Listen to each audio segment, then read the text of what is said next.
എന്നൊരു റെസിപ്പി ആയിട്ടാണ് ഞാൻ വന്നിരിക്കുന്നത്. അപ്പോൾ നമുക്ക് റെസിപ്പി എന്താണെന്ന് നോക്കാം. ഈ റെസിപ്പിയുടെ പേരെന്ന് പറഞ്ഞാൽ തേങ്ങ പാൻ കേക്ക് എന്നാണ് പേര്. അപ്പോൾ നമുക്ക് ഈസി ആയിട്ട് ഉണ്ടാക്കാൻ പറ്റിയ വീട്ടിലുള്ള ഇൻഗ്രീഡിയൻസ് വെച്ച് ഉണ്ടാക്കാൻ പറ്റുന്ന ഒരു വിഭവമാണ്. അപ്പോൾ നമുക്ക് കണ്ടിട്ട് വരാം എങ്ങനെ ഉണ്ടാക്കുന്നതെന്ന്. അപ്പോൾ നമുക്ക് ഇതിന് ആവശ്യമായിട്ടുള്ള സാധനങ്ങൾ തേങ്ങ വേണം. ഞാൻ ഒരു മുറി തേങ്ങയാണ് എടുത്തേക്കുന്നത്. പിന്നെ 2 മുട്ട വേണം. മുട്ടയുടെ ക്വാണ്ടിറ്റി നമുക്ക് വേണമെങ്കിൽ കൂട്ടാം. പിന്നെ കുറച്ച് പാല് വേണം.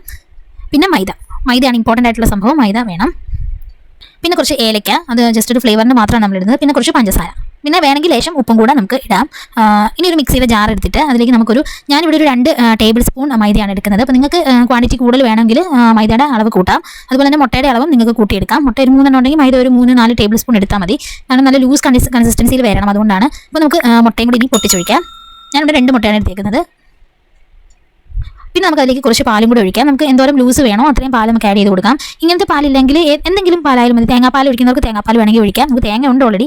പിന്നെ നമ്മൾ തേങ്ങയിലേക്ക് കുറച്ച് പഞ്ചസാര ഇട്ടിട്ട് ഏലക്കായും കൂടി ഇട്ട് നന്നായിട്ട് മിക്സ് ചെയ്തിട്ടെടുക്കുക. പഞ്ചസാര വേണം നിർബന്ധമില്ല. നിങ്ങൾക്ക് ശർക്കരയാണെങ്കിൽ ശർക്കര ആഡ് ചെയ്ത് കൊടുക്കാം.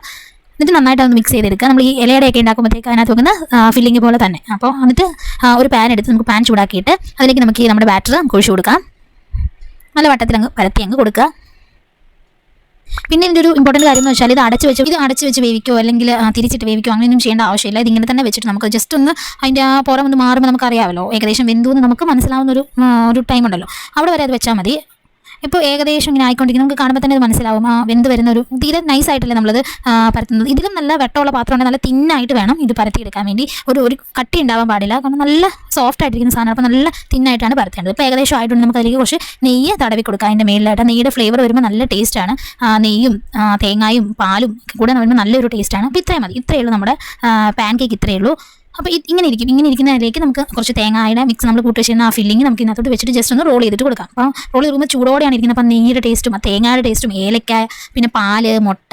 ഇപ്പോൾ മുട്ടയുടെ ടേസ്റ്റ് നിങ്ങൾക്ക് അല്ലെങ്കിൽ മുട്ടയുടെ മണം വരുന്നു എന്ന് തോന്നുവാണെങ്കിൽ നിങ്ങൾക്ക് കുറച്ച് വാനില എസൻസോ അങ്ങനെ എന്തെങ്കിലും ആഡ് ചെയ്ത് കൊടുത്താൽ മതി. അപ്പോൾ ഇത്രയേ ഉള്ളൂ നമ്മുടെ സാധനം. ഇതാണ് നമ്മുടെ തേങ്ങ നിറച്ച പാൻ കേക്ക്. അപ്പോൾ എല്ലാവരും ട്രൈ ചെയ്ത് നോക്കുക. ഈസിയാണ്. ഒരു 10 മിനിറ്റ് പോലും വേണ്ടതെന്ന് ഉണ്ടാക്കിയെടുക്കാൻ. അപ്പോൾ എല്ലാവരും ഒരു ഈവനിങ് സ്നാക്കായിട്ട് ഇത് കുട്ടികൾക്കൊക്കെ ഉണ്ടാക്കി കൊടുത്താൽ വളരെ നല്ലതായിരിക്കും. അപ്പോൾ എല്ലാവരും വീട്ടിൽ ട്രൈ ചെയ്ത് നോക്കുക. അടുത്തൊരു വീഡിയോ ആയിട്ട് വരുന്നവരെ എല്ലാവർക്കും ബൈ.